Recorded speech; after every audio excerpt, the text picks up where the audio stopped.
by Annette Morrison and Sally Jo Kimball. To date, our group has made and distributed more than 270 quilts. In the past, some quilts have gone to recovering veterans at Joint Base Lewis McChord. Now, however, our focus is to honor the veterans who are residents of Jubilee. Today, we recognize 6 of our veterans who are neighbors and thank them for their service to our country. Not everyone who answers the call to serve our country. It is those rare individuals who are selfless enough to sacrifice so much that we can all enjoy the freedom we have. We'll never know exactly what each veteran experiences or how they are touched by war, but we can welcome our veterans home, support them and their families, and thank them for their service.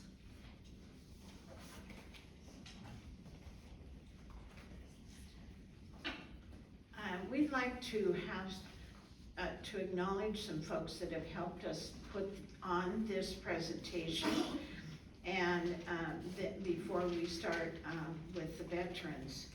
So presentations such as this are successful when you have many sources come together to make it happen.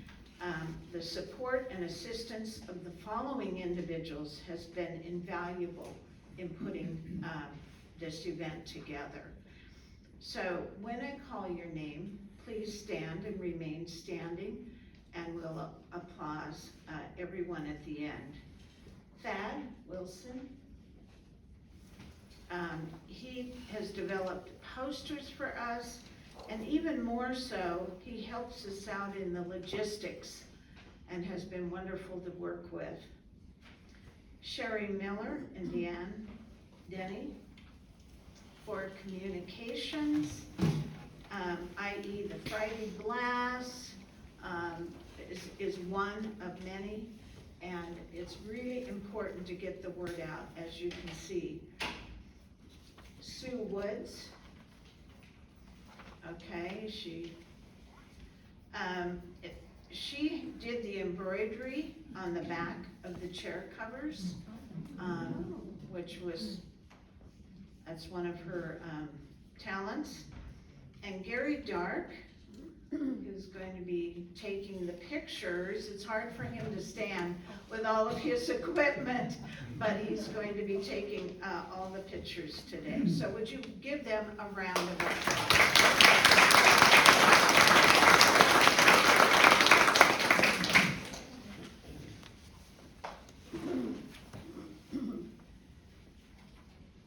The next group that I'd like to, that I'm very proud of introducing, are the quilters who have put these beautiful pieces together. And a year ago, I was at a retreat and somebody said, could you help us do some quilts for Valor? Okay. And they handed us big squares. What do we do with these? We sew them together and give them to the vets. No. As you can see, our quilters do more than that. They take beautiful pieces of fabric, cut it all up, and range it in wonderful patterns, and right down to binding it, and we have quality control. And we, as quilters, we take pride and care in creating these pieces, from selecting the fabric and the pattern to present to each veteran. And even though the materials may cost $250 to $300, it doesn't account for the time that they put in on that, and they're all volunteers. And I would like all of the quilters in the room, they're kind of spread out, so you may have to look, to stand, please.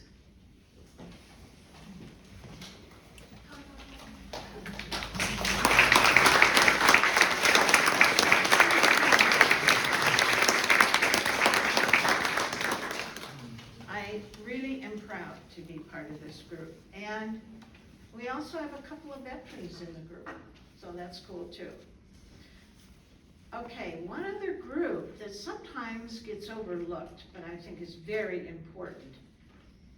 Beside every veteran, there's a valued person who stands by him or her no matter what is happening.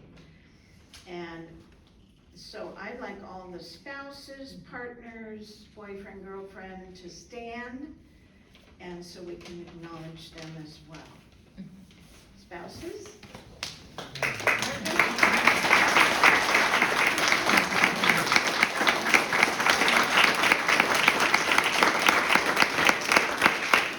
I mean, could these guys and ladies do this job without them? I don't think so. Okay, now for the real reason that we are here today is to honor our veterans. And I will turn this over to Jude Durenick, who will do that. Good morning. I see a lot of really familiar faces and some that aren't familiar, but we're here for such a special reason. We're glad to have you here. So I did a little research and I found a statistic that overwhelmed me after all the years that I've been with in the military. So according to the 2023 census, the reported population of the United States is a little over 334 million people. Those serving in the armed forces, that's to include active duty, National Guard, reserves, and now our new command, Space Force, is just a bit over 2 million. That's 0.06% of the population takes an oath of office to support and protect the remainder 99.4% of us. Think about that. Less than 1% allow us to live in this land. To me, that was amazing. So it's all the more reason to honor our Jubilee veterans. So on this day, June 1st, 2023, it is our great honor to present quilts designed by the ladies of the Jubilee Quilts for Veterans to 6 more deserving veterans in our Jubilee community. I'll tell you a little bit about each of them. They were very generous in sharing their information with me, some more than others, so I might be saying a little bit more about some than others. So I'll tell you a little bit about them. Our ladies from the Quilts for Veterans will come up and wrap them in a quilt, and then we'll give them a few minutes to speak. They promised me I didn't have to pull them off with a hook, so we'll see how that goes. So our first veteran became so enamored of the planes flying over JFK that he joined the Civil Air Patrol in high school. And then he went on to enlist in the Air Force, serving as a trainer for B-52 gunners. He served from 1963 to 1967. Airman First Class Robert Smith is being presented with the quilt entitled Oh My Stars. So, Airman First Class Smith, would you like to come forward?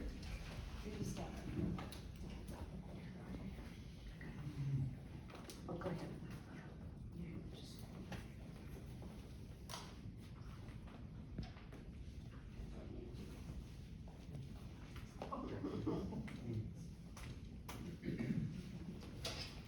Robert, we have a microphone for you here, if you would like.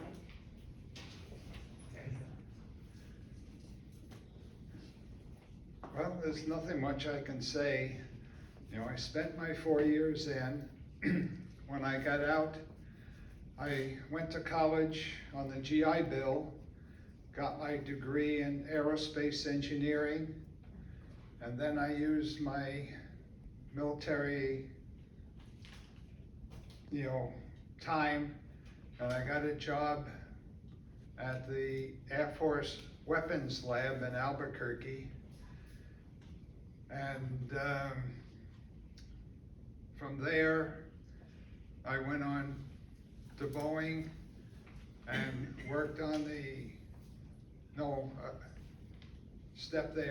I went to the Air Force Plant Representative Office and worked on the ALCM, the Air Launched Cruise Missile, Then I went to Boeing, worked on the B-1B and the AWACS. So, you know, even though I only spent my 4 years in uniform, I spent a lot of years, you know, working with the Air Force.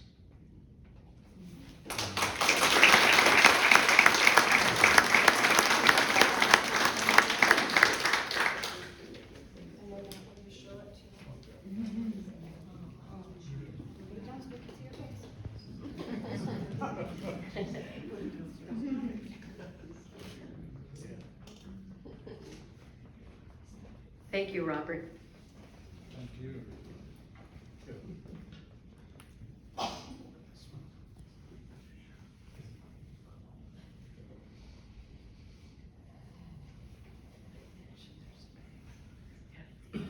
Yeah, there's a bag underneath your chair that you can take your flag with.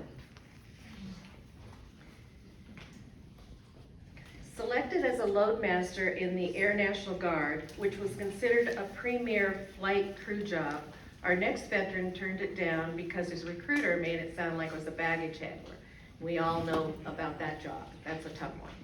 Instead, he opted for computer operations, and the rest is history. He went on to serve 33 years from 1978 to 2011.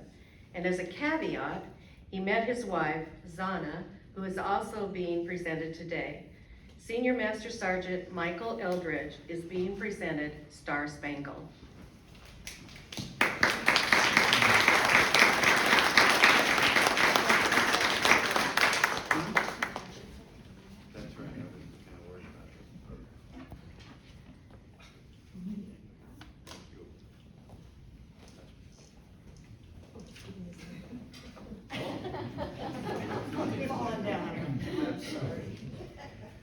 Well, I don't know what else to say than what was presented here, but I really think all these people that put this together, and especially the quilters, this is really an honor. Thank you.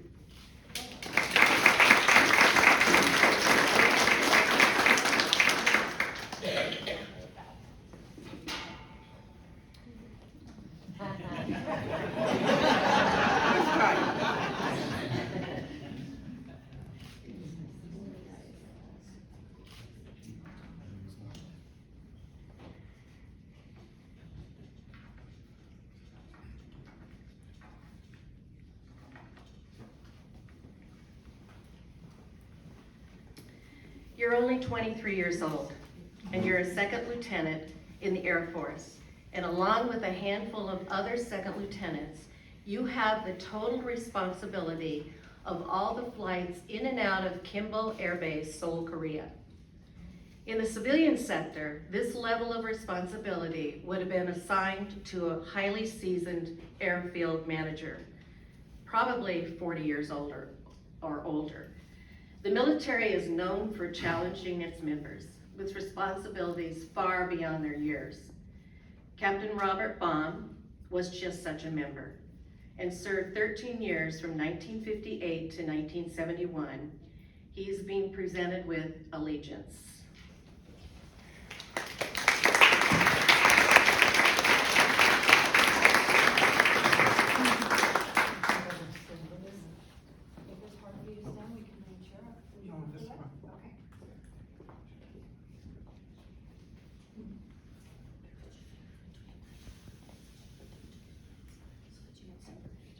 Okay, I think.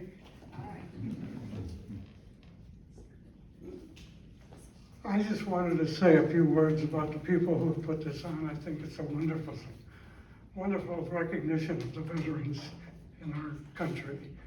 I started out as a second lieutenant. I was assigned to Korea at that time, and what I learned was of responsibilities that were given to me you don't find if you go out into the new world when you're that young. I was with the 315th Air Division, which was initially put into being in 1951, and the responsibility there was a combat division, and they handled all the air traffic that was in Korea at that time. That's moving mail, passengers, cargo, ammunition, everything else. And that, when I went in, that was in 1958, 59, we did the same thing. We had an in-flight kitchen, we had a hospital that we moved people around, and it was an experience that I didn't realize at the time. What I learned there resulted in my going to work at the Boeing company and having a career that lasted 39 and a half years in designing airplanes rather than just loading them. And we had some of the things that you learned when you were there in Korea. The people were so good in helping us get our airplanes loaded and dispatched. And the Papasans would load, they had A-frames on their back if you didn't have forklifts. And you couldn't believe the amount of weight that they would put on their backs to do that. It was an experience that I would never forget. And in doing, when I knew I was gonna have this presentation, I kind of went back and didn't realize what we actually went through at that time. And I think that that's, a lot of people would do the same thing here, would find what their history did and what they accomplished after that. And I'm really talking about what I learned in the service.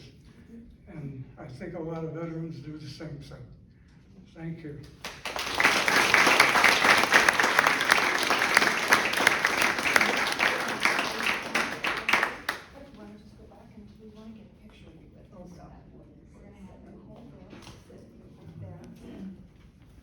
Okay, so if I fall over, catch me. I'm gonna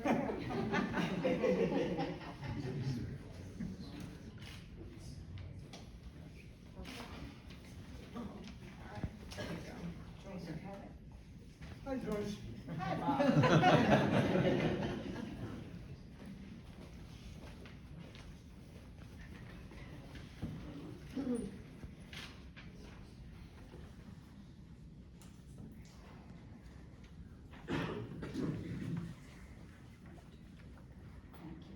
Thank you so much. It's a beautiful quilt.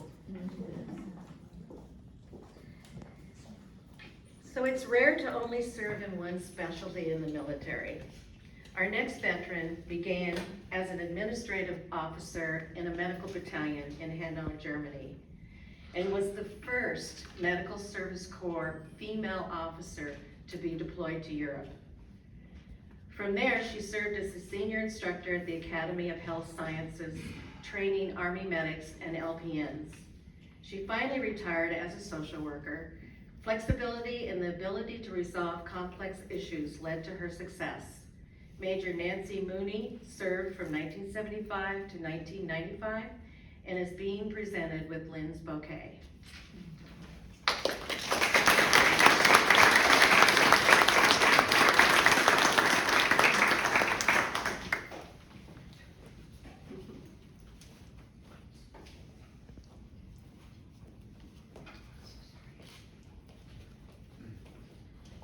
First, I'd like to thank you for this honoring me with this beautiful quilt. It is just good. But I want to also say it's really honoring a lot of my family and my friends. My brother is retired from the Army. My son was a two-time veteran, served 2 tours in Baghdad. My daughter-in-law served 1, both as company commanders. My ex-husband was a Vietnam vet, so I'm surrounded by the Army, and I spent from 1999 to 2010 at Madigan working with soldiers and their families. So it's been in my blood for years, and so this really honors all of that. Thank you.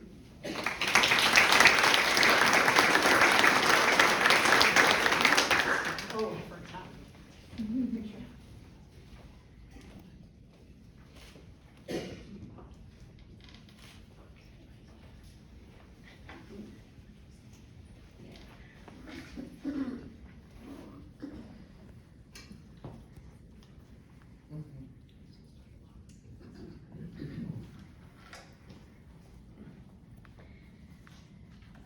U.S. Coast Guard is the only military branch that routinely engages in civilian law enforcement during peacetime. Our next veteran says his most meaningful experience was enforcing the 200-mile fisheries resource laws along the Aleutians and the Bering Sea. Almost daily, he encountered Eastern Bloc vessels, and if you remember, this was during a very politically charged time. Captain Kent Kirkpatrick served 27 years from 1970 to 1997 and is being presented with Starburst.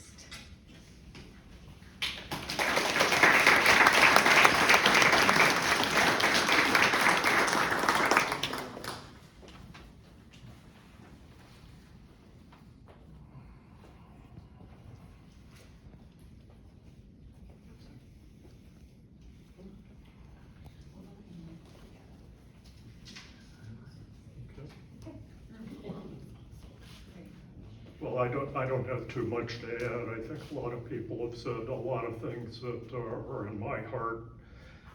This brings back a lot of memories from my time in the service, a lot of stories. I just can't, I'd love to tell them all, but I can't. One thing I did want to bring up, whenever I talk to people about my time in Kodiak, Alaska, I would say, oh yeah, I served 2 years there, and my wife would elbow me in the ribs. She'd say, no you didn't, I did, you were gone most of the time. So anyway, I would like to thank the people who are on active duty now for the right, the peace, and the tranquility that we can have a ceremony like this. And I'd like to thank the quilters for their contributions. We really, all of us appreciate it very, very much. So I would just like to, could we please have just a moment of silence for the people who are serving actively now here and abroad, that allow us to have a ceremony like this. It's touching.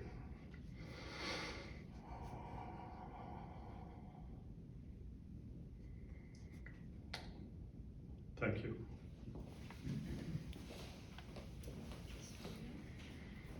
You're gonna hold this side, this one here, and she'll take that one.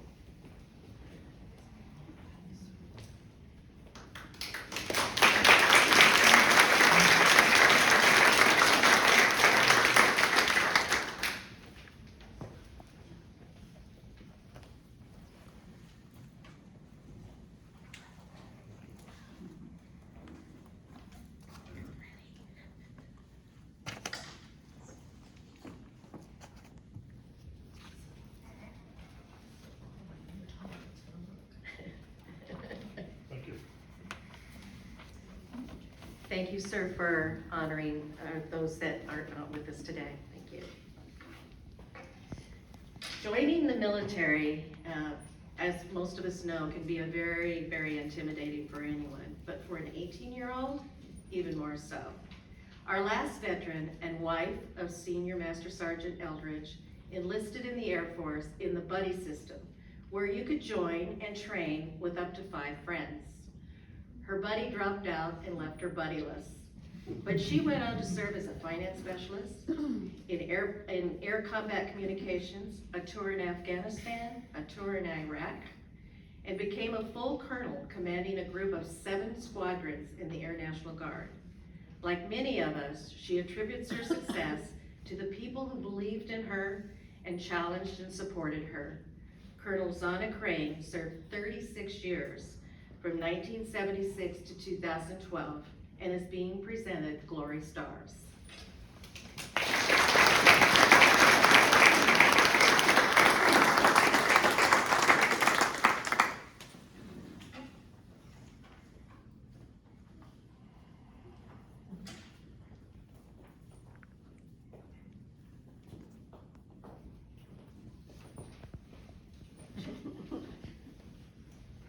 Thank you. First, I'd like to thank the quilters. This is beautiful, and I really appreciate the gift and the honor that you do for me by bringing me up here with my fellow veterans. And thank you to the fellow veterans being honored and those here in the audience today. So I've been in a number of years, and I won't go through my whole history. That would take more than my allotted 3 minutes. So I just want to tell you one story that so when I was a major, I was asked to lead a first ever in the Air National Guard cybersecurity unit. And so myself and 12 other people began a mission that would eventually turn into what is now Space Force. And so that started in the Air National Guard, and it was successful because those 12 brave people who were willing to come along with me and leave their unit took a chance to do something different that wasn't in their AFSC or their what they signed up to do. But what they did bring was a lot of their civilian expertise. I drew from my fellow coworkers at Microsoft, and they drew from other folks to develop this unit. And my husband served in the unit after I eventually moved on. And it's something that we're both very proud of in the cybersecurity area that keeps us all safe in that endeavor today. Thank you again for honoring me. I really appreciate it.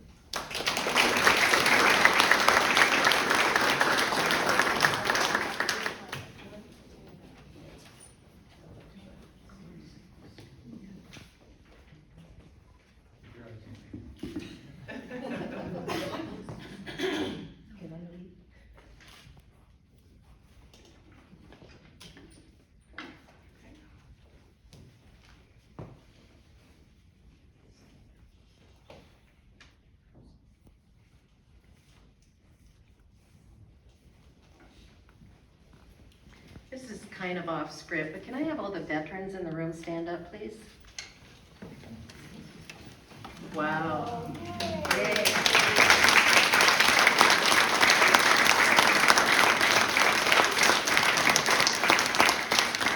I think it's important to note that these veterans and veterans that live here, their husbands, their wives, their brothers, their sisters, their mothers, their fathers, they're our neighbors, and we see them every day. And because of them, we're allowed to live in this beautiful community called Jubilee. So I think we need to thank them, not every time you see them, but just pat them on the back once in a while. Veterans don't like a lot of hoopla. They just be thanked is plenty for them. So I think if we keep that in mind, we'll be a closer community. Thank God for veterans.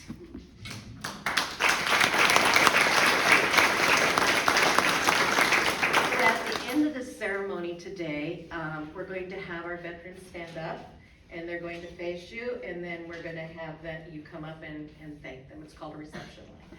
All right, so thank you very much for allowing me to be the presenter on this, and Judy, take it on. This was very moving, and every time I hear stories that these veterans share, it pulls us together as to what they have gone through, so that we can, as Jude said, live freely in a community. So I really thank all of you who came, and want to remind you that November 11th we'll have another ceremony where we'll be giving away around 11 quilts. So we hope that you will all attend that one as well. What's going to happen is the reception line, and if you would like to come up and personally thank any of these or all of them, if you'd start a line here and go around, and then there's goodies in the back, please take some of that, and water for you, and again, thank you all for coming.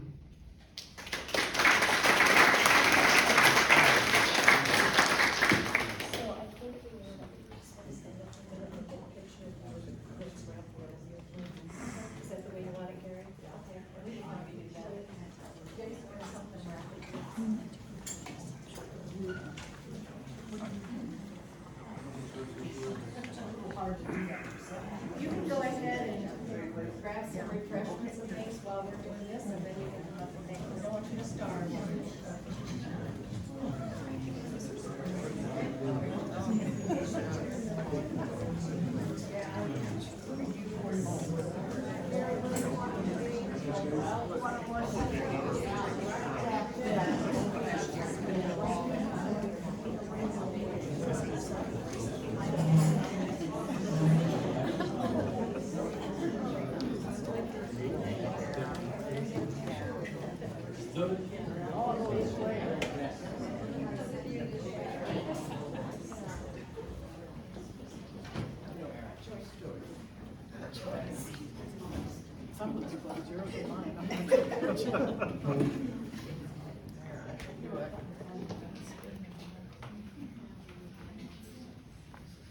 Okay. Looks good.